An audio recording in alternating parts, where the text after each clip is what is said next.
That's right. Say it with me, people. It is Monday, September the 17th, and we've got almost 2 weeks in the book in the NFL season, certainly 3 weeks in the books for college football season. Welcome in. Thank you very much for stopping by. Let me tell you who I am. My name is Joe Raineri. You guys know that. You found us, part of the WTF Sports TV family, and I want to thank you guys very much for taking a few minutes out of your day, swinging by here. I can tell you right now, we've got the lunatics already. Stevie's in there, Grady's in there.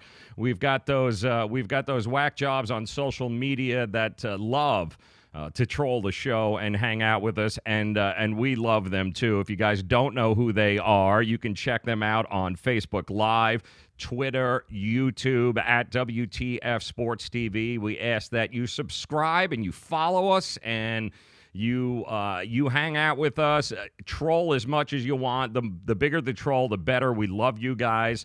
I have found this about the trolls, though, the internet trolls and the social media warriors.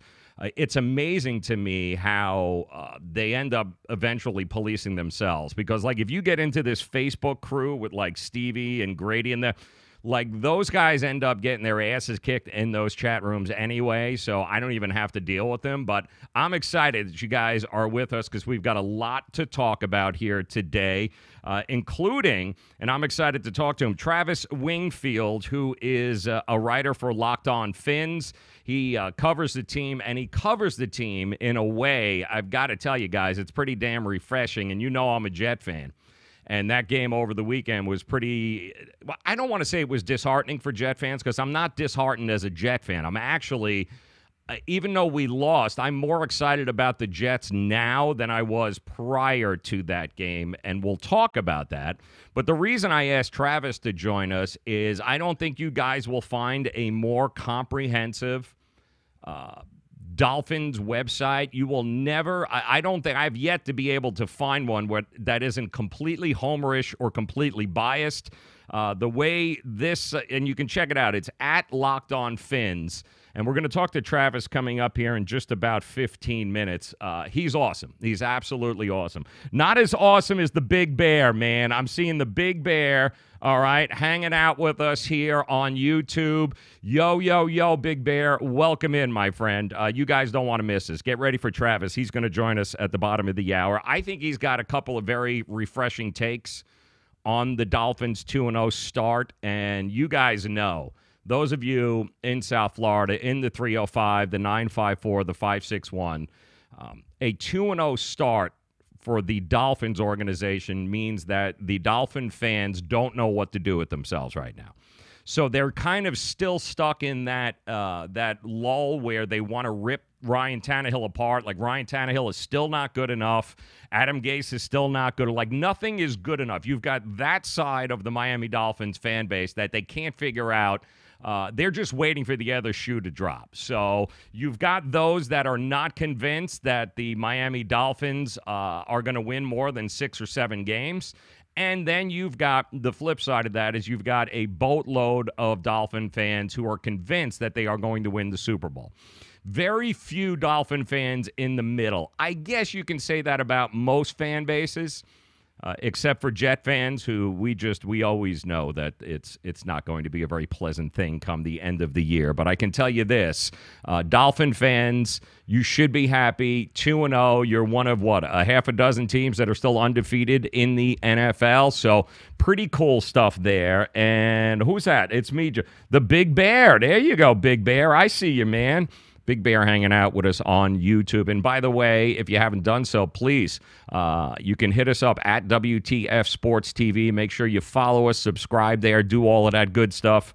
What did you guys think before we talk football? And we've got a whole bunch of football to talk. And I know Jeremy. Look at Jeremy Dorsett. I love Jeremy. Jeremy automatically, and this is, and I love Jeremy because he is a Florida homer, man. He loves his Florida teams. But Jeremy had to point out immediately that Jacksonville, Tampa, and Miami are 3 of those undefeated teams. So just keep that in mind, all right? Florida is undefeated, unlike Grady and his Florida State Seminoles, who they are just abysmal. We're going to talk a little college football, too, coming up. But, yes, Jacksonville, Tampa, Miami, all undefeated NFL. we all of a sudden are a pretty tough place to play in the NFL, aren't we, huh? Congratulations to the Jags and the Bucs getting a little bit of that Fitz magic, man, looking like Conor McGregor. What'd you guys think of that outfit, by the way? Did you see that post-game outfit or Fitz? Like, really? That was actually pretty cool, man. Love Fitzpatrick. I do. I loved him when he was with the Jets. I know Buffalo Bills fans who absolutely loved him when he was there as a backup.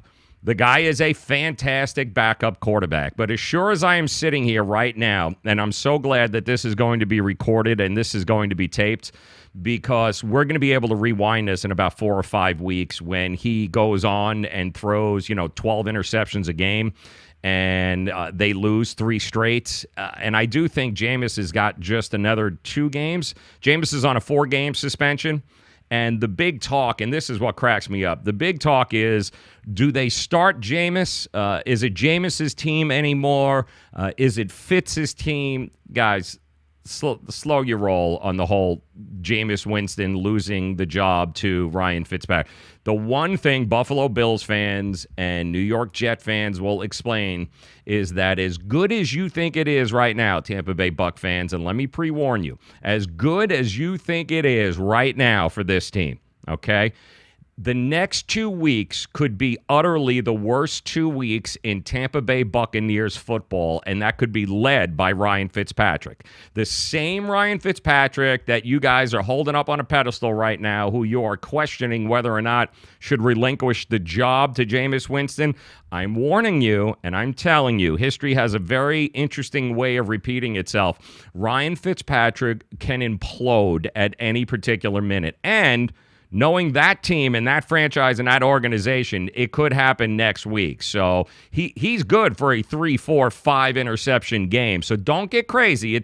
Enjoy the 2 wins. That's 2 more wins that the Tampa Bay Buccaneers have on the schedule that nobody thought they would have. Nobody thought in a million years they would have. And look at Vari, man. Look at Poitier, huh? Little my Seminoles. Look at you. My Seminoles are learning a new system just like my Raiders. Now, your Raiders are a whole different, that's a whole different conversation there, my friend. And we'll talk a little bit about John Gruden there. He still has that deer looking like the headlights. Have you guys noticed that? Especially over the weekend. You can't blame Derek Carr for that loss as much as everyone wanted to point to Derek Carr. And Derek Carr's first week against the Rams was not good.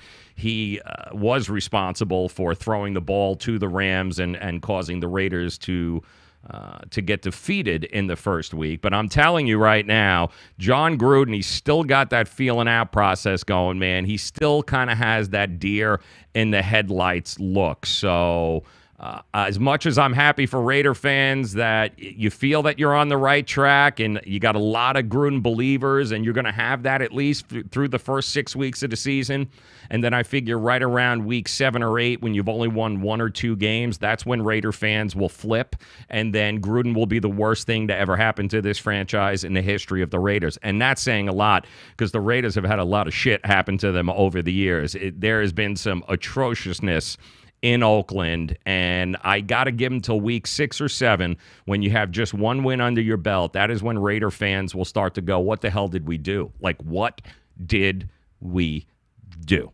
Yes, I know that's coming. But back to Fitzpatrick, Fitz Magic. I love it. I could not be happier for the Fitzmeister. I could not be happier for what he is doing, but we have seen this.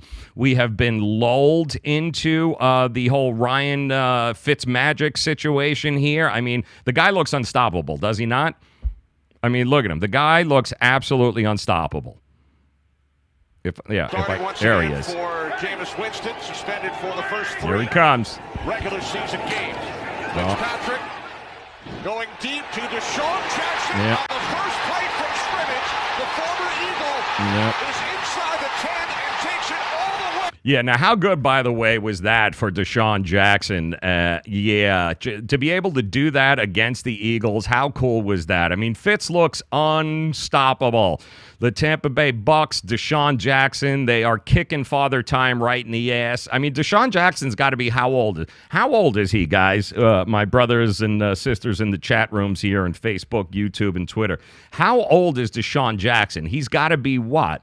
is he 32, 33 years old as far as wide receivers go? He's like a bit of an old man there, but 2 games with Ryan Fitzpatrick, he's averaging about 130 some odd yards a game there. He is totally lighting defenses up, albeit the Saints defense not great, but I can tell you right now, they tore up a pretty damn good Philadelphia Eagle team yesterday. Tampa Bay did, and Ryan Fitzpatrick and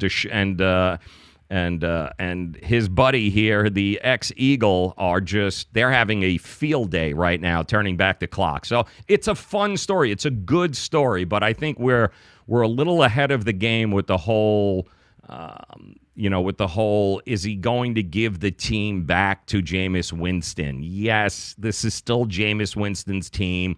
And no, Ryan Fitzpatrick is not the answer for the Tampa Bay Buccaneers. As a matter of fact, he was never the answer. He is a tremendous fill-in as far as that goes. Conor McGregor, yes, thank you, Edwin. Look at Edwin joining us via Facebook Live. Edwin, we miss you. We love you, brother. What's he say? Conor McGregor, Fitzy is on point. Love Fitzy, love the Magic, but again, Buffalo Bill and New York Jet fans will tell you, he could be good for 3 or 4 interceptions next week. He could be the worst thing. He could go from being the best thing that ever happened to this organization to absolutely the worst thing that ever happened to this organization, and it could happen in a matter of 2 games. So hold on to your hat there, Bucs fans. Enjoy the ride. Enjoy what you've got out of him, because it's not going to last. It hasn't lasted in, 10, 11 years that he has been on this on teams. What is this, his 5th or 6th team now? Tremendous backup, but if you think there is a long-term solution here, it is not going to happen. I can promise you it's not going to happen, and I think the fun is going to end next week. But hey, at least you're not talking about Jameis Winston's. It could be so much worse in Tampa Bay, where the finger pointing could be at. This is the best thing to happen to Jameis Winston, because right now Tampa Bay Bucs fans don't even remember who he is or the fact that he was suspended, and he truly did the fan base, his teammates, and the whole organization a disservice by being an idiot like he normally is. Nobody is talking about that. So the biggest winner out of all of this isn't Fitz. It's actually Jameis Winston, because right now, the only people that are talking about Jameis Winston are Florida State fans who continue to go, please, is there any way we can get Jameis to come back here and play quarterback? Because DeAndre Francois is not getting it done in Seminole land. And I know where you guys are. I know you're over here, man. Vari and Big Bear and Grady. I know what's going on with you guys, you Florida State. You guys are ready. You're on edge. You don't know what to do with yourself. But really, that's the only people talking about Jameis Winston are Florida State fans, because nobody in Tampa is talking about him. No Tampa Bay Bucs fan is talking about Jameis Winston other than I hope he's not back anytime soon. So good for him. The only thing Jameis will have to understand is that eventually it will flip, and then they'll be begging for him to come back and take over this team. Jeremy Dorsett tells me that Deshaun Jackson is 31. So, 31 years old, and what he's done the first 2 weeks. How many of you, and be honest, you guys right now, I want you to be honest with me. And if you're just joining us, welcome in. Coming up in about 10 minutes, I'm looking forward to talking to Travis Wingfield from LockedOnFins.com. Really awesome website, awesome coverage of the Miami Dolphins. Love this guy's take, and you're going to really be refreshed and to get a Dolphins fan that is this grounded and has no problem saying it the way it is. And I love this, and I can't wait to talk to him. Travis Wingfield coming up 10 minutes at the bottom of the hour. But how many of you, in all seriousness, and for my crazy peeps here on social media right now, how many of you looked at your FanDuel and DraftKings lineup, okay, and went, you know what? Fitzpatrick and Jackson, they did it last week. I'm going to go ahead and put Ryan Fitzpatrick and Deshaun Jackson in my lineup again this week. How many of you honestly sat there and did that? And I want to hear from you guys. If you even considered Deshaun Jackson or Ryan Fitzpatrick in the quarterback position for your fantasy team. Because I looked at it. I've got to tell you, I looked at it. I paused, and that was about it. And then I was like, there's no way they're going to be able to repeat what they did last week, and especially against the Philadelphia Eagles. And sure enough, they absolutely did. They smoked the Eagles. So good for them. We'll see what happens next week. But I'm just telling you, Bucs fans, don't get comfortable with Ryan Fitzpatrick, okay? Conor McGregor, whatever you want to call him, Fitzy Magic. Don't get comfortable because it can all come crashing at any minute. It's like dating a chick that's bipolar. It's kind of along the same lines. Like 1 minute, it is crazy. It's amazing. And then the next thing at it, you're like fearing for your life, sleeping with one eye open. I mean, it's fun, but it never lasts. All right? So keep that in mind there, guys. At WTF Sports TV, Twitter, Facebook, YouTube. Make sure you guys follow us, subscribe to us, hang out with us. We appreciate you coming. Every weekday afternoon, 4 o'clock, we come to you guys. And the other big story in Miami over the weekend, besides the Dolphins beating the Jets, which really was not that big a surprise.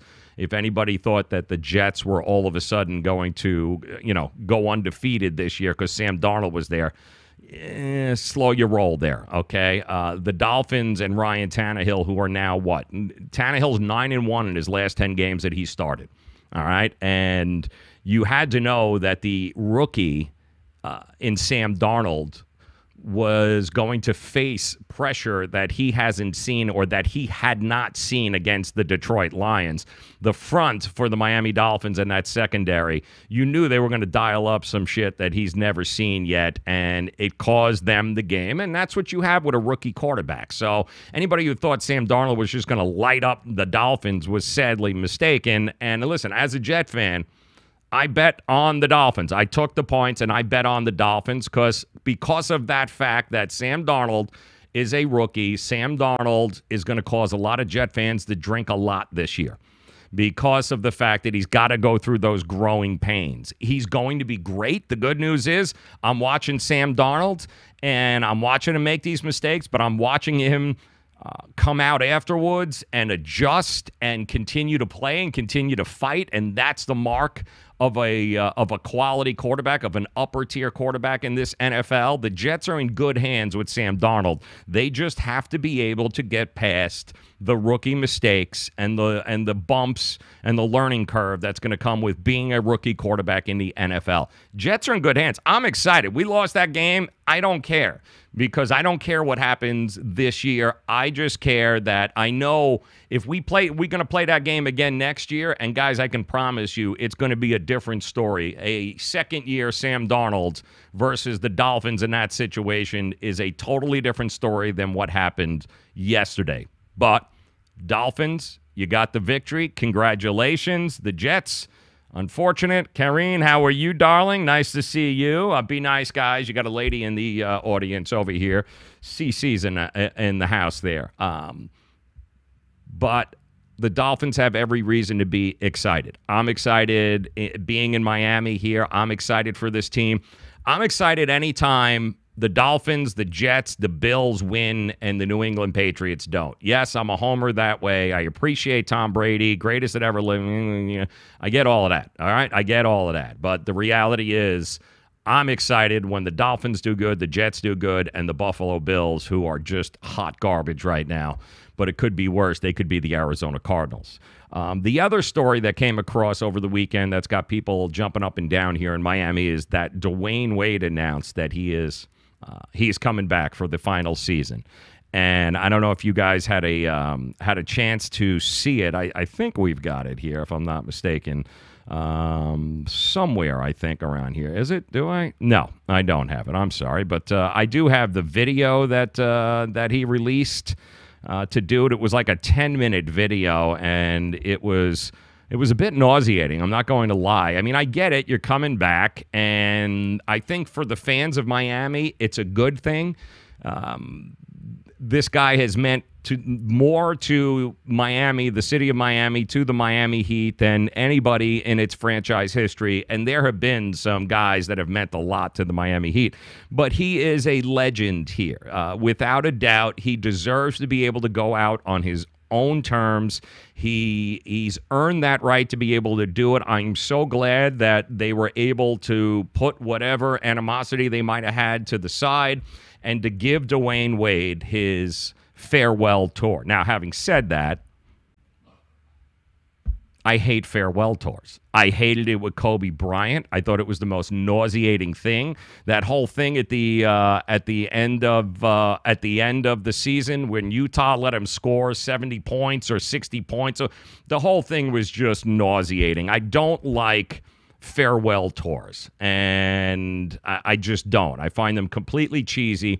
I'd rather just spend a weekend celebrating Dwayne Wade at the AAA arena, make it Dwayne Wade week or something along those lines. I would rather see that than to see a 82-game farewell tour on the NBA circuit, which I just think is unnecessary, and quite honestly, it gets old. I hated it when Derek Jeter did it.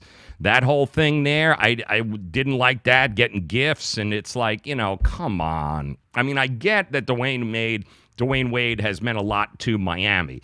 But I've got to ask you guys, those of you that don't live in Miami in the 305 and the 954, do you really give a shit one way or another if Dwayne Wade comes back on a less than mediocre team, a 500 basketball team coming out of the East who's going to hope to get maybe a number 7 or 8 seed if they're lucky? I mean, does that light a fire on anybody's ass outside of the 305, outside of the chance to be able to go see Dwayne Wade? I don't know. Part of me goes, listen, I love it. I love the fact that fans in Miami are going to have the chance to see him. But another part of me is like, dude, it's just over the top. It really is. I would rather see him go sign with LA, sign with a chance to win a championship. Signing and coming back here, I understand it, but I'm not happy about it. I really am not happy about it. But I want to know what you guys think. Dwayne Wade coming back, taking the minimum, not going to he is totally a Heat lifer. He's not going to cost them the extra $12 million or change that was going to be required, I believe, in luxury tax. If he would have signed for more than the minimum, I think he might even be signing for less than that. He's a team guy. He's a Miami guy. He's a Heat lifer without a doubt. But I just don't know that many people are going to give a rat's ass one way or the other once these games start going on the road. I mean, he's, as much as I love him, he's not Kobe Bryant. He's not. And he's not going to, I don't think Dwayne Wade transcends the game of basketball the way that Kobe Bryant did. People in Memphis would pay, $200 to go see a final shot at Kobe Bryant. I don't know that Dwayne Wade is going to cause that much excitement outside of the AAA arena in Miami. I expect every game to be sold out in Miami with Dwayne Wade on the team. Every game, no doubt about it. But if you're traveling to Brooklyn on the weekend, or if you're traveling to Memphis and to Milwaukee, do we really think people who just got paid are what? They're gonna go drop $150, $200 to go see Dwayne Wade? I don't know. I could be wrong, but I don't see it. I just don't see that Dwayne Wade is not he's just not Kobe Bryant in that way. I don't think he transcends the game where all of a sudden people are going to drop what they're doing in arenas around the country to come and see him play. So, yeah, Kawhi, I'm with you over there. Yep, I'm interested, Edwin, too, to see what they're going to do after he moves on. But I'm more interested right now, guys. I can't wait to talk to this gentleman here. I'm so glad he could take a few minutes out and join us. We're talking about Travis Wingfield, Locked on Fins, actually one of the more refreshing and exciting coverages on the Miami Dolphins, and he joins us via the Miami Acura hotline. And Travis, man, thank you so very much for taking some time out and joining us here, man. Absolutely. Thanks for having me. Awesome. All right. Love this stuff, man. I love the side.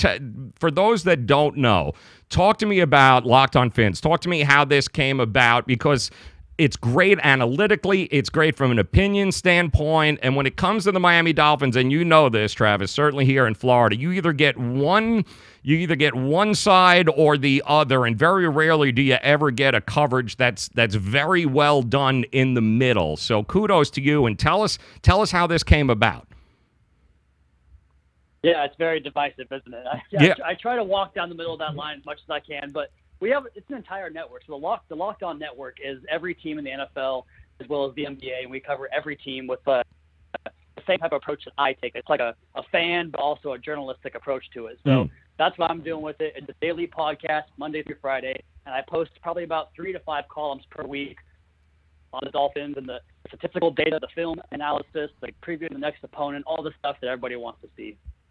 And it's awesome. At Wingfield NFL, by the way, on Twitter, for those of you guys joining us there, make sure you follow him.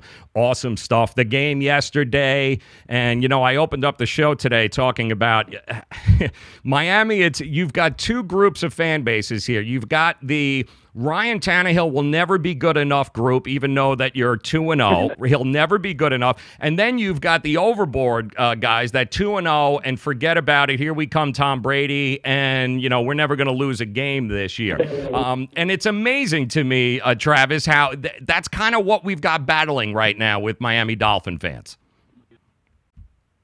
That's just football in general, isn't it? I mean, everybody you either got to have Aaron Rodgers or you got to draft the next guy, because everybody thinks the franchise, elite, generational type of quarterbacks grow on trees, and they don't. And Ryan Tannehill is not that. He's just a good football player that you can definitely build a winning team around. He won't make too many decisions or mistakes that put you behind the 8 ball. He will occasionally go out of his way to make a play above and beyond his skill set that puts you in a position to win a game that maybe you otherwise wouldn't have. So he's right in that. For me, he's in the back end of that second tier, like around the Matt Staffords, you know, maybe the Jimmy Garoppolos now. He's not a great one, but he's definitely good enough to win with. Yeah, and be careful what you wish for. I've been saying this for years. I mean, in the NFL, we see what franchises look like without a Ryan Tannehill. And like you said, not saying he's Aaron Rodgers, but be very careful what you wish for, because it could definitely be worse. Travis Wingfield joining us, covers the Miami Dolphins. He's an analyst, podcast host. He's the lead writer and page manager for Locked On Dolphins at Locked On Fins. Make sure you check him out. Before we get into the Dolphins and the nitty-gritty of what you saw yesterday, as a Jet fan, what was your impression of Sam Darnold? Because to me, I never expected the Jets to win this game, not with a rookie quarterback and not with the front of the Miami Dolphins. But what was your impression of Sam Darnold moving to the future? Not to say I told you so or anything, but it's just one of these things where you gotta pump the brakes on all these early anointing oil people like to bust out. You're going to have bumps and bruises with a rookie quarterback. It's just the nature of the game. It's a very tough position to play in the toughest league in the world.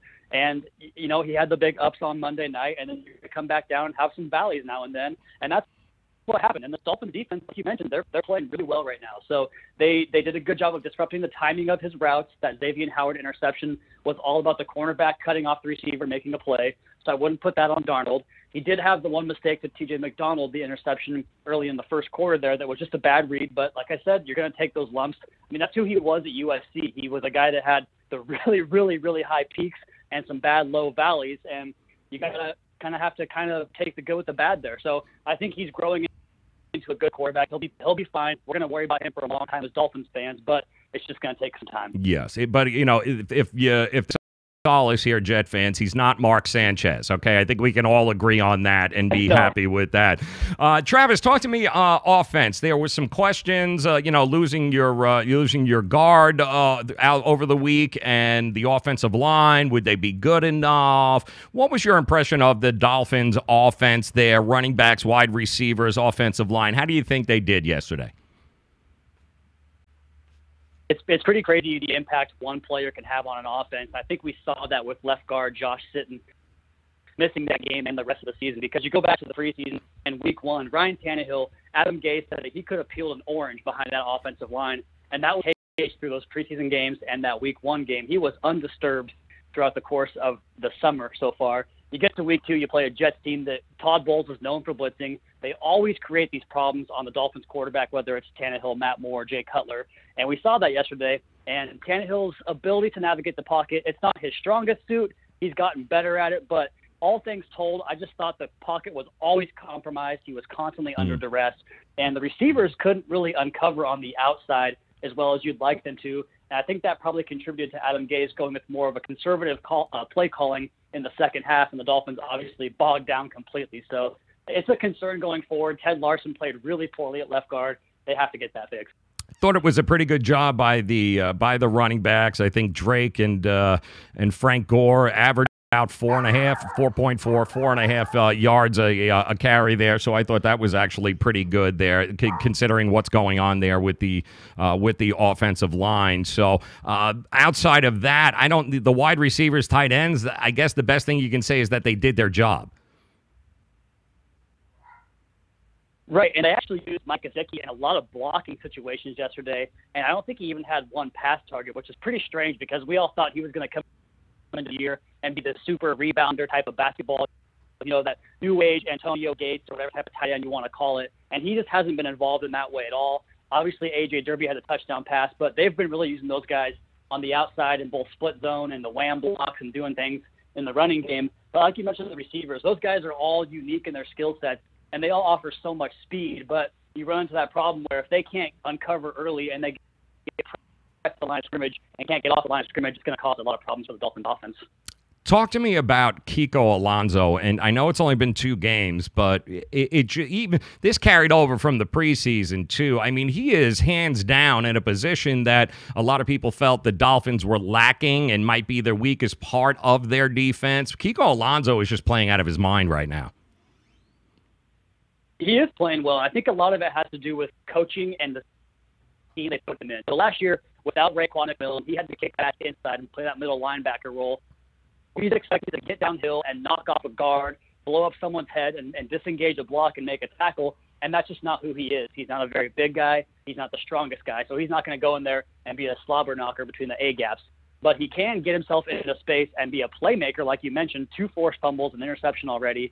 And he's really good when he can play off that backside of the formation and just free flow to the football. But where he really struggles is those third and long situations, and the Dolphins refuse to get him off the field and go with a dime defense and bring another defensive back onto the field. And that's where he really struggles, is dropping deep into coverage, and he gets beat almost every time in those situations.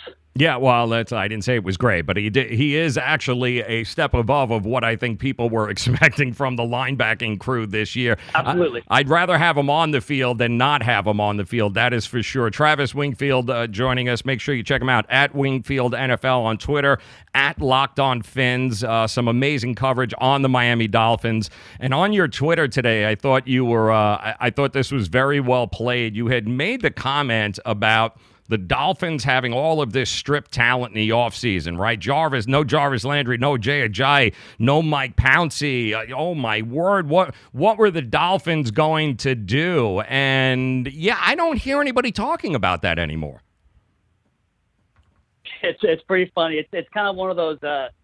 Damned if you do, damned if you don't, because at first it was they don't have any talent, this quarterback's not good enough to elevate the play, and now I'm hearing that the quarterback's being carried by the rest of the team around him. So I don't really know where you go with that, but I think they just finally have, and he talked about it all offseason, that being Adam Gase, that he wants the right 53, not necessarily the best 53. And these guys, there's a different feeling around this team than what it was last year. We used to see Jarvis Landry snapping his chin strap off of his helmet in frustration, throwing his helmet on the sideline. Jay Ajayi complaining when they scored a go-ahead touchdown because he wasn't on the field.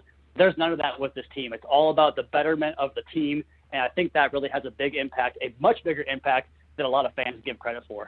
Biggest surprise thus far to you, Travis, through 2 games with this team? It's definitely the back end of the defense, and I expected them to play well and do, some things they've been doing, but 5 turnovers in 2 games is pretty ridiculous. Minka Fitzpatrick has just been an absolute stud so far.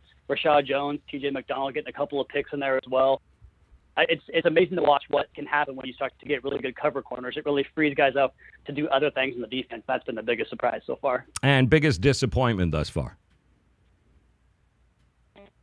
I would say probably I'd say Devontae Parker, just because every year we expect him to kind of have this rebound or this resurgence to the flashes he showed early in his career, but it's not happening for him. He was a healthy scratch yesterday, we come to learn, and I think that he's probably getting phased out of Miami pretty quickly here. moving forward right now, you're taking the temperature of this team. You do feel it's a different aura. There's a different mentality going on here. Do you think the 2-0 start is making these guys hungrier, or are we a little bit worried going down that they might start believing their own hype? I don't think they're ready to beat like a good team yet, the Patriots, but I think they can continue to clean up on these, maybe lesser opponents. And so I don't think they're going to necessarily rest on their laurels, but at the same time, they have made comments about how, things haven't been 100% great. They got to clean some things up. I think they are hungry to continue to improve and get better. Yeah, they do, and they got some time to do it, but 2-0 is a hell of a start. And speaking of getting better, if you guys want to follow the Dolphins, you love the team, you want to see what's going on, nobody better to follow than Travis Wingfield at Wingfield NFL on Twitter. Make sure you check out, too, the coverage on Locked On Fins, at Locked On Fins. And the website, one more time for that? Yes, sir. LockedOnDolphins.com. LockedOnDolphins.com. Now, the podcast, when does it come out for you guys? When do you go ahead and release that? It publishes every morning at midnight, so it's Monday morning and through Friday morning. There you go. Make sure you guys check it out. All right, LockedOnDolphins.com is the website. Travis, I thank you so very much for taking some time out, man. I look forward to doing this again, and 2 weeks into the books, it's just getting started.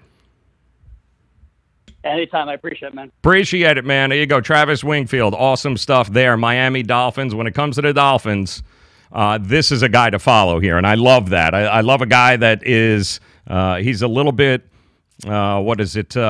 He's not as homerish as you tend to get when it comes to the Miami Dolphins. And those of you that are in the 305, you guys understand exactly what I'm talking about. You've got that two groups of Dolphin fans. The ones that they'll never be good enough. They're going to suck. The other foot has got to drop. It's never going to happen. The woe is me people. And then you've got the other ones who just take a 2-0 Dolphins team, and already they've won the AFC East, and this is the year. So it's nice to have that guy in the middle. Tell it like it is. Travis Wingfield. You'll get all his information in the description below. Make sure you guys check that out. Pretty exciting stuff here as we're just getting started on a Monday. Can you believe it? It is on a Monday as we try to move forward here and cover the other top stories in the day of sports. And if you haven't done so already, please check out at WTF Sports TV. Make sure you subscribe, like, do all that good stuff. And then also make sure you check out our good friends at Miami Acura. That's right, 16601 South Dixie Highway in Palmetto Bay. For those of you in the 954 and the 305, you know exactly where you can find them. And they want you to come and take a test drive. The all-new 2019 RDX. When I tell you, you're never going to want to give the truck back. As a matter of fact, you may actually never bring it back. You may just actually go, you know what, I'll take this one. I'm good to go. But you've got to go check it out. It's the all-new 2019 RDX only at Miami Acura. I'm telling you, you guys are going to absolutely love it when I tell you love it. And coming up, we're going to keep running down the Week 2 highlights in the NFL. We're going to talk a little bit about what team is in the most trouble that is 0-2. We've got a few of them. We got a few 0-2 teams in the NFL, but which one do you think is in the most trouble? It's an interesting question. We'll go ahead and talk about that. Plus, I love this. College football. That's right. Saturday college football. Overreaction, underreaction. We'll cover that for you, too. We've got to take a quick pause for the cause. We will cover that. Plus, we'll take your comments on social media. Jeremy's on there waiting. Edwin's on there waiting. We got Vari, the Big Bear, Stevie Johnson, Grady. We got all of them getting ready to pounce. So make sure you join us in the chat rooms, too. We will do that as soon as we get back. It'll be 3 minutes. I promise we're going to be right back. Dish TV is better than cable TV. Why? Because you can save 45% on packages compared to your high-priced cable bill. Wow. Take those giant scissors out and cut the cable and save with Dish TV. Plus, you get a free DVR upgrade to record your favorite shows and free installation. And with Dish Anywhere, you can watch TV for free on your mobile device. Act fast. You can save hundreds of dollars. Does your cable company do that for you? I don't think so. Get all the best TV programming at your fingertips at a fraction of the price of cable TV. So say adios, arrivederci, goodbye to the high cable bill and save up to 45% on Dish TV packages today. These are limited time offers and can change at any time. Call fast. 800-293-0328. 800-293-0328. 800-293-0328. That's 800-293-0328. Do you use the expensive blue or yellow pills to charge your sex life? Are you thinking about it?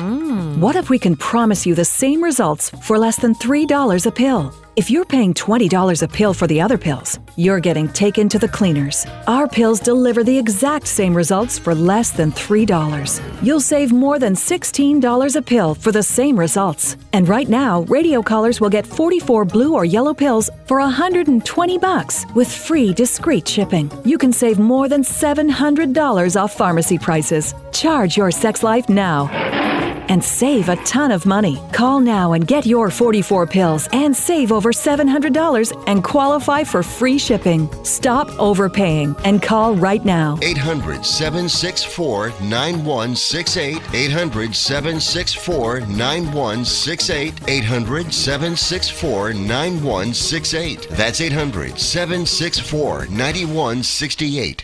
Greece is cheap. But the airfare costs a fortune. Paris? Not much closer, and again, airfare... What about Puerto Vallarta? Let's face it, flying anywhere is just too expensive. Wait, what's this? Low-cost airlines. With one call to low-cost airlines, you'll drastically slash your travel costs. We're talking insanely low airline prices to any of your favorite destinations. Where would you like to go? London, Rome, Costa Rica, Australia? Wow, that's cheap. So why wait? Call now to learn how crazy cheap it is to fly anywhere in the U.S. or international. Our prices are so low, we can't publish them. The only way to get them is to call to instantly hear the most amazing best deals on airline travel. It's that easy. So call now and start packing. 800-761-1427. 800-761-1427. 800-761-1427. That's 800-761-1427. Get ready to talk sports. It's the Say It With Me podcast. Now here's your host, Joe Raineri. Yeah, boy, we got breaking news in the NFL coming your way. My word, the rich, they just keep getting richer. Happy Monday to you, Joe Raineri at WTF Sports TV. That's how you reach us here, Twitter, Facebook, YouTube. We are just so technologically savvy. I can't even believe I said that without stumbling. But yes, we are technologically savvy, which means we stream to you each and every day from at WTF Sports TV. We do that very simply. You can join us, and if you don't get us live, then you're going to watch this on a replay, and you're going to have all sorts of fun with us. I want to send a big shout out to our peeps who are in the social media chat rooms right now. Facebook, say hello to Jeremy and Edwin. And then, of course, on YouTube, we got the Big Bear and we got Carrie. We got all sorts of crazies joining us here in the chat room. Become part of the family. And thank you very much for making us a part of your day as we try and get the details of this. And let me see what we've got here. Jeremy Dorsett, I think, said this perfectly. There it is. Jeremy writes it down, and he writes in, it is official now. The Josh Gordon trade has happened. Yes, Josh Gordon is now a member of the New England Patriots. As I cough here, 1 second. Much better. Thank you very much. That's a good cough button I got on there. Yes, Josh Gordon trade is official. His hamstring is healed. He is ready to go. Adam Schefter. And I got to make sure I'm reading the right Adam Schefter Twitter here, because there was a couple of things being tweeted out over the weekend that weren't from the real Adam Schefter. And, of course, I retweeted him. Looked like a real tool bag once I realized that it wasn't Adam Schefter. It was Adam Shankster or some crap along those lines. But anyway, this is true. Adam Schefter traded to the Patriots. Patriots are sending a fifth-round pick. And if Gordon isn't active for 10 games, the Patriots will get back a late-round pick from the Browns. That, of course, according to actually our buddy Ian Rappaport from the Rap Sheet is reporting this, that they were a little close to getting the deal done, and now it looks like it is done. The Patriots also giving up anything else? No, just the 5th picks. That's it. It looks like a 5th-round pick for a healthy Josh Gordon, who, and this story was just about as weird as it came over the weekend, and it was funny. You didn't know what to believe and what not to believe with this, and all I remember is I'm watching the Ohio State TCU game on ABC on Saturday night, and I'm watching TCU just hand on a silver platter the game to Ohio State.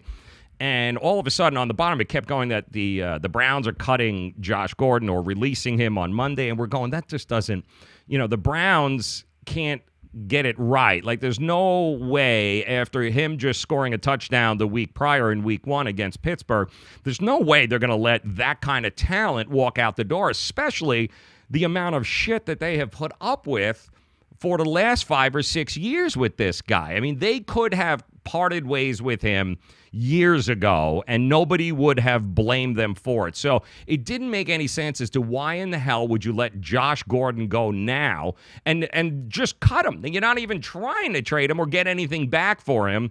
And then all of a sudden, more and more of the story started to leak out, and we started to get more and more of what was going on. The long and short of it is simply this. Josh Gordon showed up late Saturday to practice. Showed up late. And when he got there, they thought he was blown out of his shorts. They suspected that he might be high or that he might have relapsed and either been drunk or stoned or something along those lines. Something triggered it where he went to the trainer's room. He complained about a hamstring problem. And whatever happened from there, it went up the chain, and it looked as if they just did not believe that he wasn't under the influence in something. That is when they decided that I think it's best if we all just move on. Showed up late, could be under the influence, might have relapsed. Now, there is no report of him being suspended or any potential suspension coming down the pike. So a lot of it didn't make any damn sense until, of course, today we started to get a little bit more of it. And there were rumors that he was going to go to the NFC and that the Browns didn't want to trade him to the AFC to, the likes of somebody like Pittsburgh or somebody. They didn't want to do that. But it looks like they have found their partner. You are now going to have the Josh Gordon and Tom Brady connection going on there. That is that's a little bit crazy on that right now. So they add another weapon, and anybody who's watched the Patriots lose to the Jacksonville Jaguars, the Patriots, and it's not, and I know what Tom Brady fans are going to say. Tom Brady's never had anybody worth of crap to throw the ball to in his entire career, and he's made guys like Danny Amendola millions of dollars with the Miami Dolphins because, you overpay for these wide receivers, and then you come to find out that they don't nearly produce as much as they did when Tom Brady was quarterback. Go figure. But this is not... I don't want to say this is Randy Moss-esque, but it does smell a little bit. If he can stay sober, and I hope he tackles his demons. I really do. I don't ever root against guys like Josh Gordon. I hope he can stay sober. I hope he can stay on the straight and narrow. And maybe, who knows, this could be great for everybody involved. A fresh start. You go to an organization like the Patriots. And maybe they'll be able to take this kid and help him on because the talent level that Josh Gordon has is absurd. There is no reason why this kid should not lead the NFL in receiving in just about every statistical category every year that he steps on the field. So it sucks that it goes to the Patriots, of course, being an AFC East guy with the New York Jets. I know the Miami Dolphins can't be happy about this. The Buffalo Bills are just sad altogether. So it's not like they really had a chance at him. But this just lets the rich get richer. Josh Gordon changes a lot on that New England Patriots team. And they only had to give up a 5th-round pick for it. So go figure. That's absolutely that's crazy.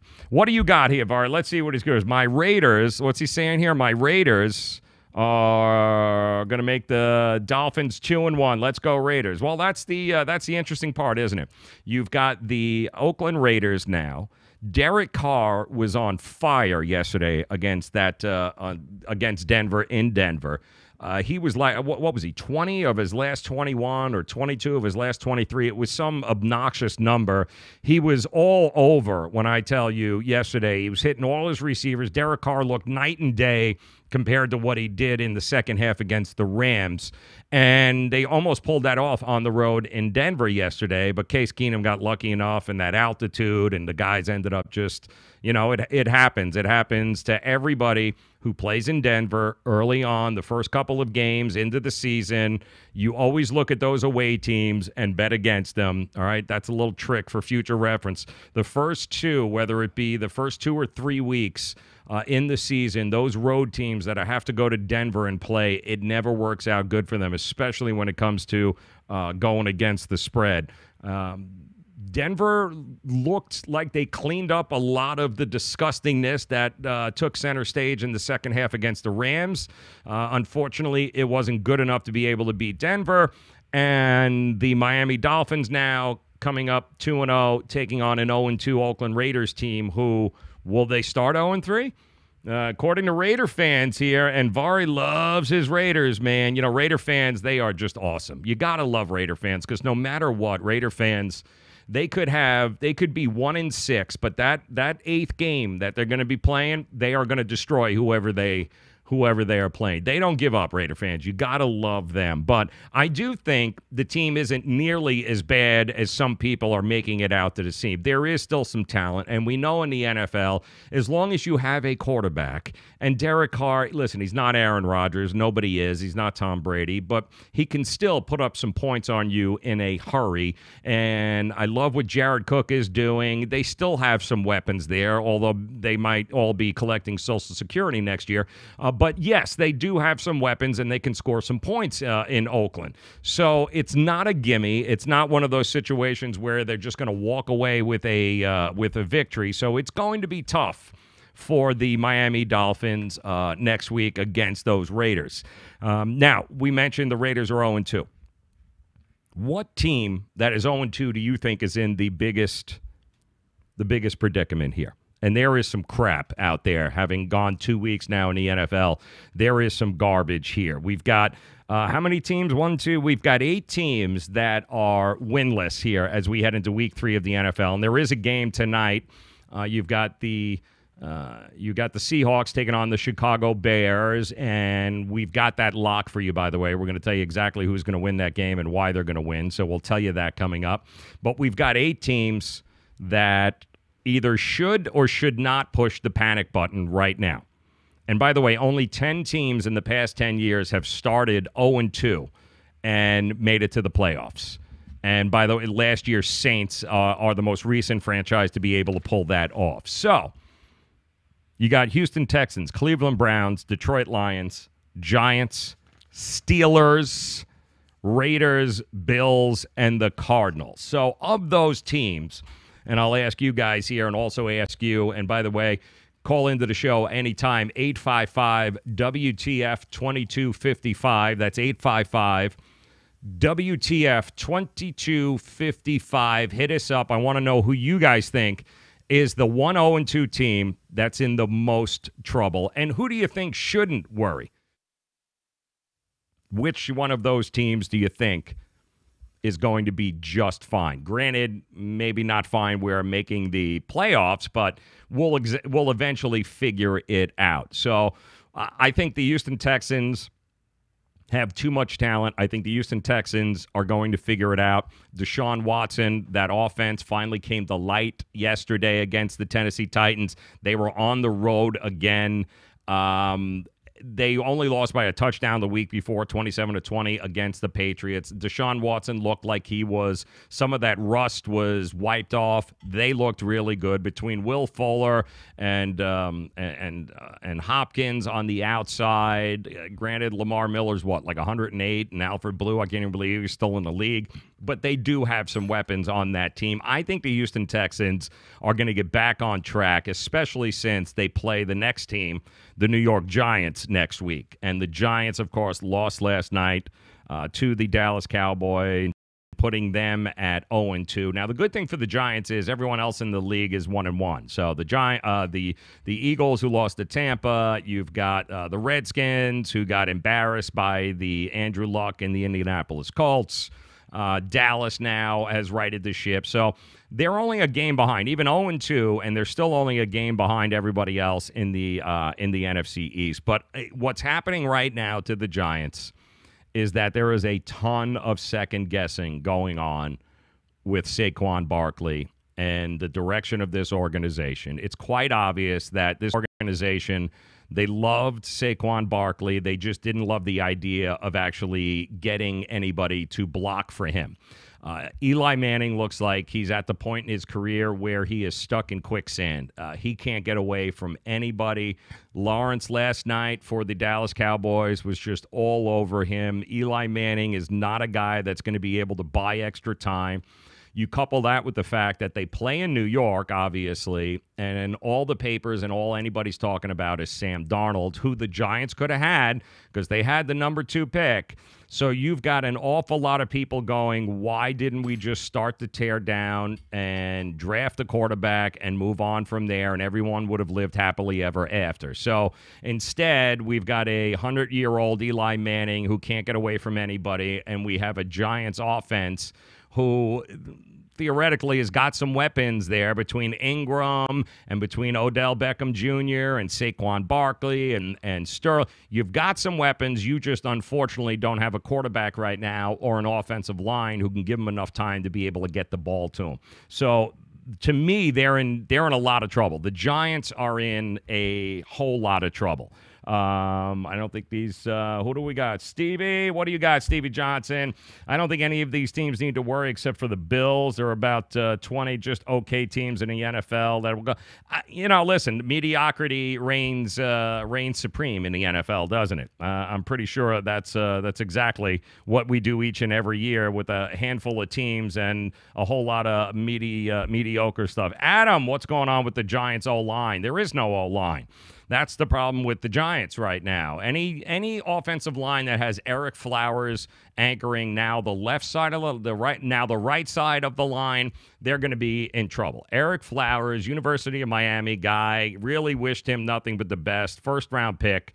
Just an unmitigated disaster. Total letdown. He was apparently pissed off that he was protecting the blind side last year. He's been a left tackle, and now they moved his ass to the right side because they ended up getting Nate Solder from the Patriots.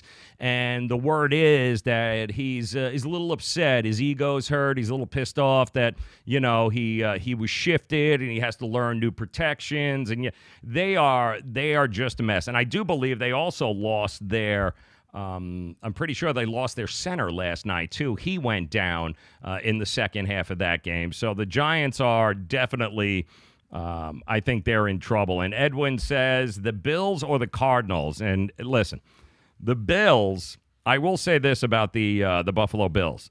The Bills, I liked what I witnessed from that kid yesterday. I thought Josh Allen, he's got a cannon. I think he's being thrown to the wolves by that team. You never put a guy who's not ready to play in the NFL on the field with a bad team because you run the risk of ruining him mentally.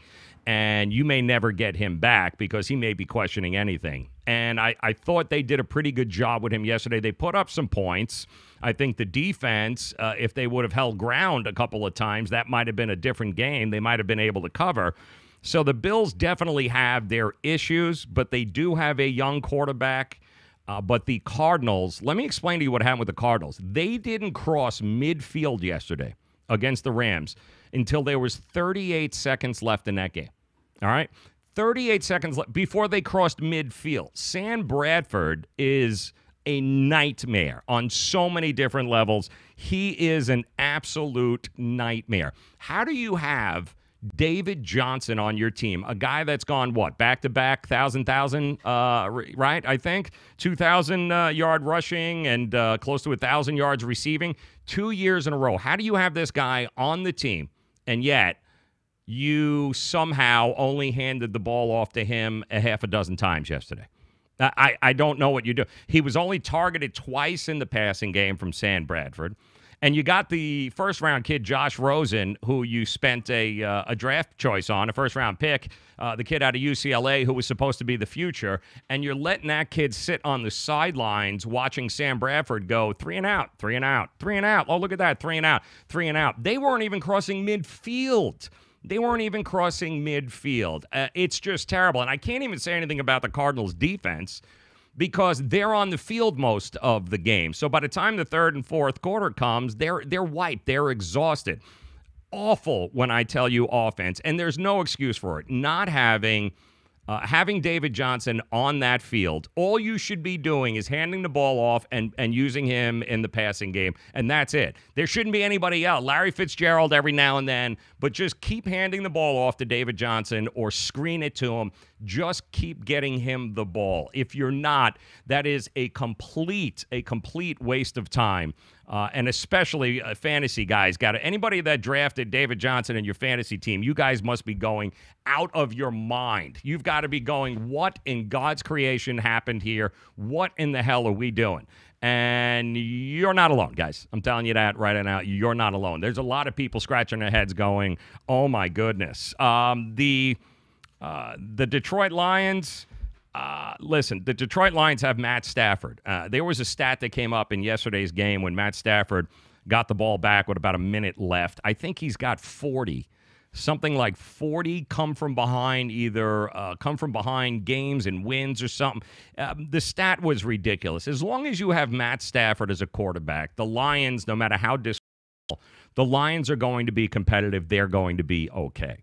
The Pittsburgh Steelers, however, to me, is maybe going to go down this year as the biggest disappointment in the NFL, and maybe the biggest disappointment that we have seen in a very, very, very, very long time. If you guys didn't see what happened, by the way, you've got Antonio Brown is already shooting his mouth off and bitching and moaning at fans on Twitter and social media. He's firing back, asking to be traded, because one fan made the comment about what you're lucky to be a Steeler and have Ben Roethlisberger. You wouldn't be this good. So what does AB do? AB fires back and tells this guy, yeah, then trade me and see how this works. You know, it's an absolute nightmare in that locker room. It has to be. You've got guys pointing the fingers at each other. Le'Veon Bell is laughing his ass off because you didn't want to pony up the money to be able to get Le'Veon Bell on the field. I can tell you right now, the Steelers, as good as Patrick Mahomes and the Kansas City Chiefs were, there's no way the Chiefs win that game yesterday if Le'Veon Bell is on the field with the Pittsburgh Steelers. Because as much firepower as Kansas City has, it doesn't match what Le'Veon Bell and the Pittsburgh Steelers would have had going on at home in that situation. But Le'Veon Bell's laughing his ass off right now. The team is 0-2. You got guys taking shots at each other all over the place. It is not good in Pittsburgh. And if they don't get it fixed quickly, and I think we can all agree, even Steelers fans this week will tell you, Connor is not Le'Veon Bell. Nice addition. It's a great guy to have as a backup, but he is not Le'Veon Bell. Very few guys are Le'Veon Bell. And you can't tell me if Le'Veon Bell was in that lineup, you guys think the Kansas City Chiefs would have done what they did to the Pittsburgh Steelers yesterday. Now, Patrick Mahomes, Andy Reid, that's going to be a lethal combination in the AFC West for a long, long time. They're building something pretty damn special there in Kansas City.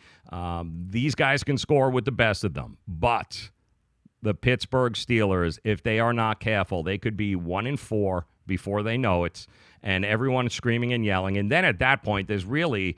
why even bring back Le'Veon Bell? I mean, they are one more loss away from making it where it doesn't make any financial sense for the Steelers to actually bring him back, because you're not making the playoffs. No way are you making the playoffs. The Baltimore Ravens are way improved this year.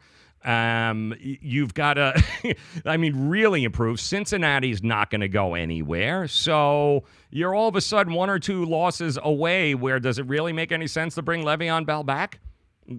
You might as well trade him at that particular point.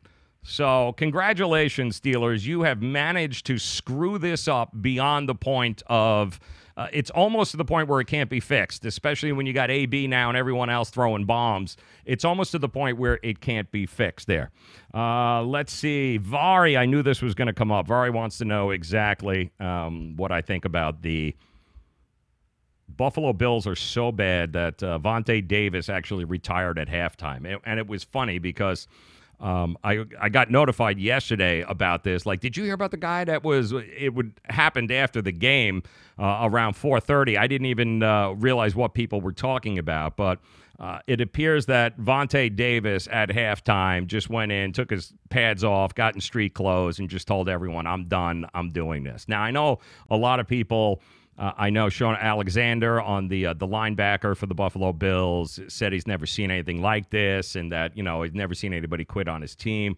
It's not an easy thing for Vontae Davis. I give the guy all the credit in the world. It wasn't as if he just woke up yesterday and said, you know what, I don't want to do this anymore. This has had to have been weighing on him for a long, long time. And it's maybe the hardest thing for a professional athlete to do is admit that they don't have it anymore. All right? How many times have we seen that? Kobe and Michael Jordan and Brett Favre and all these guys who continue to hold on. And it's not an easy thing to come to grips and come to the reality of it being over. And he was done, and he was over. And instead of risk getting hurt or getting, something happening to him, because if you step on that football field and you're not willing to give it 100%, then I can promise you that there's a really good chance that you're going to get hurt. So I appreciate what he did. I know it sucked, and I know people will look at this and they'll frame it in the standpoint that what a quitter and, the guy was a total quitter. I get that, but the reality is it's probably the single hardest thing in the world for an athlete to do, and to come to the reality that you're done and that you're finished and that that's not an easy thing to do. The timing wasn't great, but I give the guy credit for at least realizing that now's the time, and before you put yourself or your teammates or anybody else in harm's way, then get your ass off the field. Now, he didn't have a problem making the roster and collecting that $5 million this year. That's guaranteed, by the way, if he made the roster. So he can retire. They still got to pay him the $5 million. That kind of sucks. But I'm sure he just didn't wake up and on a whim go, oh, these Bills suck, I don't want to play anymore. This is probably something he's been going back and forth with for a long, long time now. And, you play on a bad team in a situation like that, and all of a sudden it just hits you like, I'm done. I don't want to do this. I absolutely don't want to do this anymore. So, what do we got here about Michael Thomas? Stevie Johnson joining us via the chat room. How about Michael Thomas, who's on pace for 8,712 catches for 62,000 yards? Absolutely correct. Absolutely correct. And here's another thing about the Cleveland Browns. Let me just say this. The Cleveland Browns this is not going to be another 0-win season for the Cleveland Browns. They've got the talent. Unfortunately, Hugh Jackson is a mess as a coach. His clock management skills still haven't gotten better.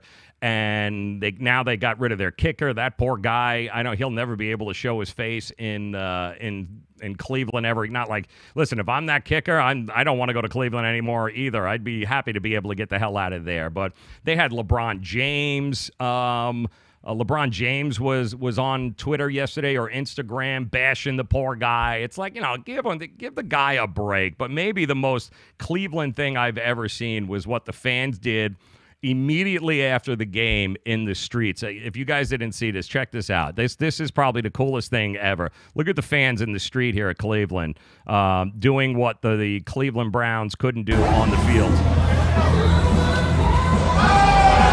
Yeah.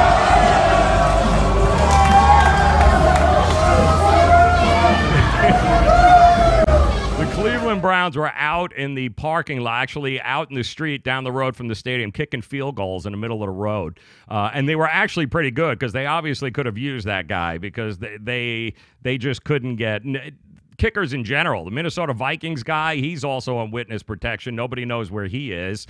He's gone. Congratulations there. All of a sudden now, if you can kick, there's a pretty big premium on kickers in the NFL. So forget quarterbacks. If your kid wants to play football, let him kick, because it's amazing to me that teams have called Dan Bailey. This came up. Dan Bailey made too much money for the Cowboys. He's their all-time leading kicker. Was with them forever.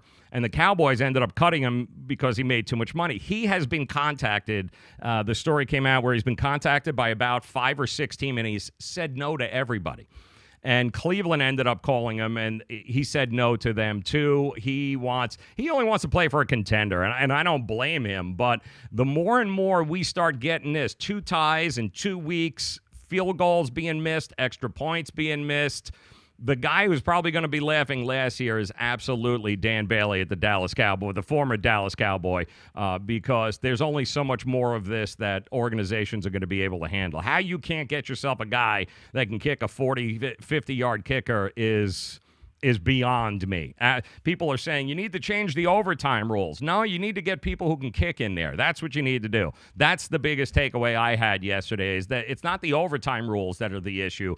The issue is your kickers suck. That's the issue. And the NFL did this. Don't forget, the NFL moved that extra point back, okay, because they didn't want it to be so automatic. And I don't think the NFL took into consideration how, from a mental point, how weak kickers are mentally, that if you botch a 33-yard extra point, the minute they expect you to go out and kick a 47-yard field goal, they can't do it. It's like golfers. You know, David Duval was one of those guys, I think, spent all that time. He had a stretch of about 3 or 4 years, David Duval, where he's shooting 59. He was the number 1 player in the world. And then he ended up lipping out like a 2-footer in a tournament, in a major, I think it was. And then from that point on, he was like, he was talking to himself, and he couldn't make another putt, and then eventually ended up going away and having to seek therapy. It's the same thing with kickers right now in the NFL. From a mental toughness standpoint, they are terrible. Absolutely terrible. Forget about your son being a quarterback. No. Have him kick. If he's a kicker, they will give him, just think what they're doing. How valuable is Justin Tucker for the Baltimore Ravens? Do you think the Minnesota Vikings, who, let's face it, the reason they didn't beat Seattle was because of their kicker, Blair Walsh, had that work out for you. The Jets yesterday, too, his kicker missed 2 extra damn points in that game. So you want to create some value for yourself in the NFL, become a kicker, because they're worth just about anything right now. I guarantee you the Minnesota Vikings and the Cleveland Browns would have gladly have paid the $4.5 million to Dan Bailey for him to be able to kick and actually win a game. So I don't like to either do away with kickers or start figuring out a way to start getting some quality kickers in the league, because I do not think under any circumstances that the issue with the NFL is how they do overtime. You don't need to bring in what's going on. It wasn't the rules issue yesterday that you ended up with another tie. It was the fact that neither team had a kicker worth of shit. That's the problem, and that's why we keep having this situation. Wouldn't have been a tie in week 1 with Pittsburgh and Cleveland either if both of those guys, if both of their teams would have been able to get a kicker that could actually kick. So to me, that's what Dan Bailey, he is not. I'm with you, man. I got D there. Danny joining us via YouTube at WTF Sports TV. I don't know how he is, but they did say today, Danny, that he's already turned down 4 offers. He's had teams call. But the problem is he ain't going to Cleveland. Like, he's not going to Cleveland. He's already said it. He knows the position of leverage that he is in. He's watching this right now, and he's laughing his ass off. There are 2 guys sitting at home right now who are laughing their asses off. One of them is Dan Bailey, who is watching these games end up in a tie, okay, while he's on the sideline. And the other one he had mentioned is Le'Veon Bell. Having Le'Veon Bell must be pissing his pants right now, going, "Oh, you didn't need me, huh? No, didn't need me? No, yeah, you got smoked at home in Kansas City, but you didn't need me. No, you didn't need me. So don't go ahead and play me. No, don't go ahead. Don't go home and pay me the extra money. Go ahead, no problem. He's going to end up on some team next year. He's only 26 years old, Le'Veon Bell. You pay your damn stars. All right, you pay your stars, because you're not going to be able to replace him as much as you wanted to replace him with Connor. It's not the case, okay? What Le'Veon Bell brings to that team is a whole different dimension. You can't replace that and find it on the practice squad. And AB is too busy fighting with people on Twitter now than actually making a difference in the game. Wide receivers, they're great. They're wonderful memes. These guys, they're hysterical. They're divas. But the reality is, if you don't have a Le'Veon Bell in that backfield, you ain't winning, and we just saw what happened there. Danny, what does Danny's got to say? Danny said both teams, what do you say? Both teams deserve to lose if you can't score in overtime. It ain't the rules problem. You know, it's definitely not the rules' fault. Don't blame the rules. You know, who was it that Teddy Bruschi had tweeted that out earlier? Like, the NFL's got to change the overtime rules. You can't have a tie in football. These games need to have a defined winner and a clear-cut loser. And, yeah, well, it's not the rules problem. The rules problem is, you know, you got two teams who can't, as so much as kick a field goal in over. Offenses need to be better. Kickers need to be better. Special teams needs to be better. Don't blame the rules for the inability of you being able to close a damn game. John Gruden likely going to go 0-3. Jeremy Dorsett joins us here via Facebook. Listen, 0-3. That means the Dolphins are going to beat him. Is that what we're saying here? I don't know about that. I don't know about that. Just from the standpoint of, I don't think Derek Carr and that offense and Gruden may be shaking off some of the rust here. And forget about Khalil Mack. You know, it's as much as people want to blame Khalil Mack and John Gruden for the two losses here. The reality is Khalil Mack would have helped, but it's not. He's not that big, I don't think, of a difference maker where this team was going to win 12 games and now they're going to miss the playoffs without him. No, but it's going to be a tough game for the Miami Dolphins. And I think if Gruden does anything very, very well, he certainly has a knack and a way of being able to promote and get his players ready to play. That team came firing out yesterday in Denver on the road. And don't forget, that's back-to-back games for Oakland now. So tough situation. Actually, they were home in the first game. But Denver, not an easy place to play in week 2. So it's not going to be a gimme for the Miami Dolphins. If they beat the Raiders, they will have had to have earned it because Gruden will be ready to rock and roll. Derek Carr will be ready to go. It's going to be a fun matchup, I'll tell you that. Nick Bosa, I think he's still hurt, isn't he? Or no, Nick Bosa is Ohio State. You're talking about Ohio State, which, by the way, don't get me started with the whole Urban Meyer. If you guys didn't see that either, you had ESPN this morning and Tom Rinaldi blowing a whole lot of smoke up Urban Meyer's ass, giving him an opportunity to, wash his sins off and asking him easy question after easy question. Take a look. If you didn't see it, here it is. I'll save you. I'm warning you, you might want to throw up here, though. When it comes to the program's core value of treating women with respect, who respected and protected Courtney Smith? I don't know.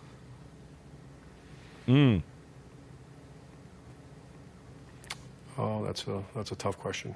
Nope, now no, it's that not. All the information's out. Not hard. Now that I've learned more, if I fire him at the time, sever that relationship, and I see these two young kids, that's, and that's the way I've always thought. How do you help stabilize something? And at the time, I thought I was doing the right thing. Okay.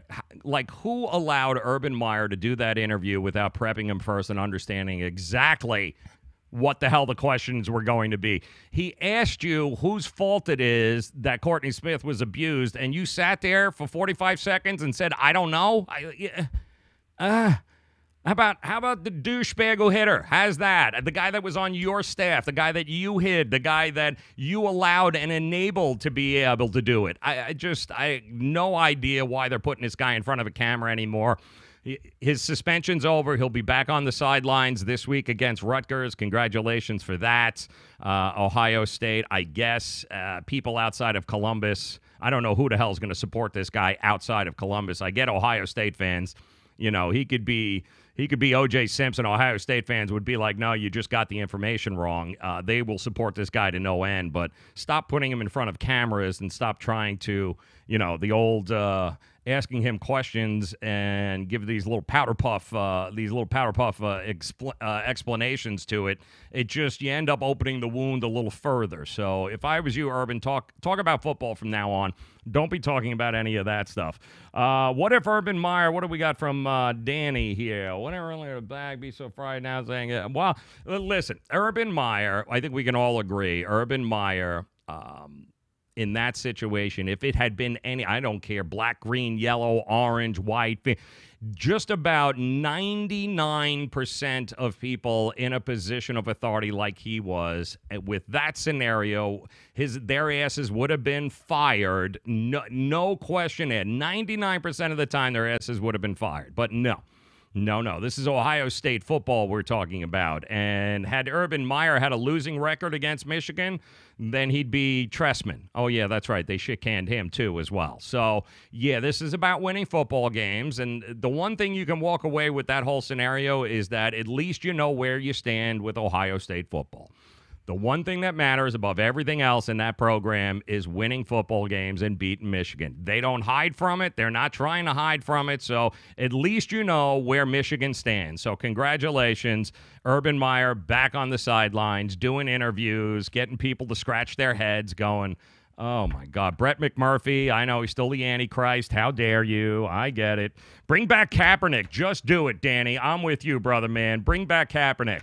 All right, anybody that's watched the games over the weekend who saw that, oh, boy, the quarterback play in some situations is just absolutely brutal. Unless your name is Ryan Fitzpatrick. Then you got Fitzmagic, and then chances are you're going to lead the Tampa Bay Buccaneers to the playoffs and then possibly the Super Bowl.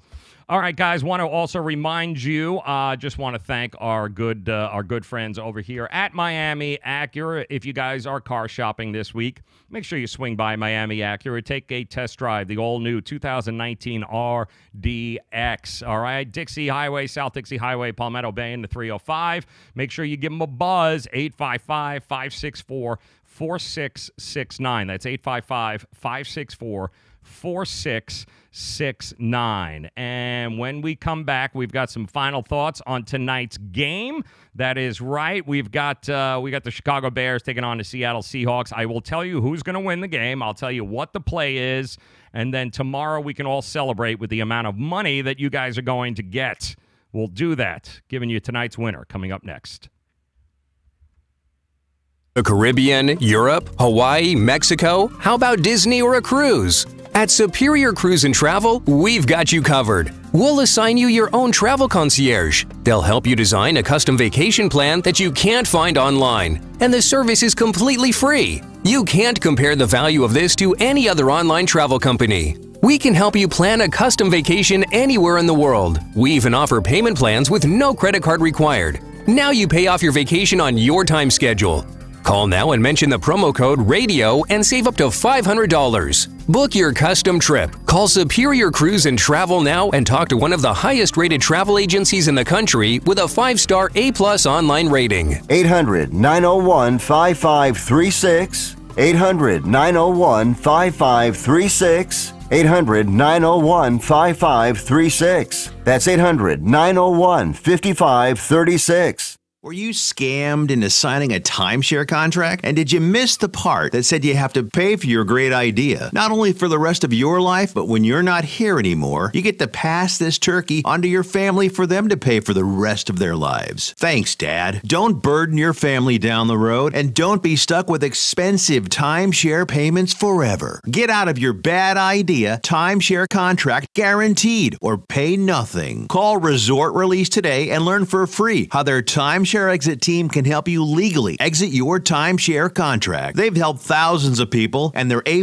rated with a BBB. So if you feel scammed, get mad and get out of your expensive timeshare contract right now, guaranteed. Call NOW. 800-898-0816. 800-898-0816. 800-898-0816. That's 800-898-0816. Back pain doesn't take vacations. It never celebrates holidays. It's on the job 24/7 to keep your life exactly where it is, in limbo. But it doesn't have to be that way, because Laser Spine Institute can help you take back your life from chronic neck and back pain. With a less than 1-inch incision, our minimally invasive procedures have provided relief to over 60,000 patients with a 97% patient satisfaction rate. So get ready to stand tall and live the life you've imagined for yourself without pain. Are you or a loved one suffering from a bulging disc, herniated disc, spinal stenosis, pinched nerve, or degenerative disc disease? Call our spine care consultants now for a no-cost MRI review and to learn more. It's time to say goodbye to chronic neck and back pain. What have you got to lose? Laser Spine Institute, the leader in minimally invasive spine surgery. Call 855-720-BACK. 855-720-BACK. 855-720-BACK. That's 855-720-BACK.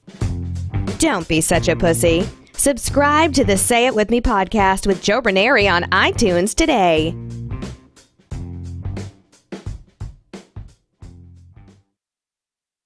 Welcome back in, guys. All right, tonight, Monday Night Football. Here's what we've got. Here's what you need to know. The trends that matter, brought to you by Miami Acura. Make sure you swing by South Palmetto Dixie Highway. Take a test drive, the all-new 2019 RDX. That's 855-564-4669. The trends you need to know. The Seahawks are on the second leg of a back-to-back as road underdogs. And teams that are in this spot that lost the first game are 190, 135, and 5 against the spread the following game. That's almost a 59% against the spread. That's since 2003. And Russell Wilson's even better in this spot.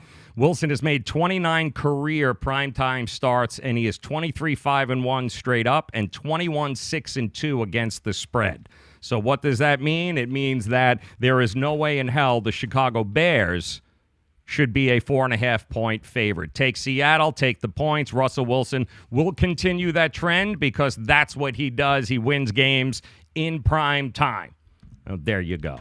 All right, Danny, love you. You rule. Yes, Russell Wilson might also die tonight with Khalil Mack. Very good there. You guys rule. Want to thank you so very much for coming by. Jeremy Dorsett, Stevie, Vari, all you guys in social media there at WTF Sports TV. Make sure you join me each and every weekday afternoon. 4 p.m. we do this. We get to hang out together. It's an awful lot of fun. Come back. Join us again tomorrow, 4 p.m. Subscribe, like, tell all your friends about that, all right? Enjoy the game tonight, and we will talk tomorrow. Have a great night, guys. Love you.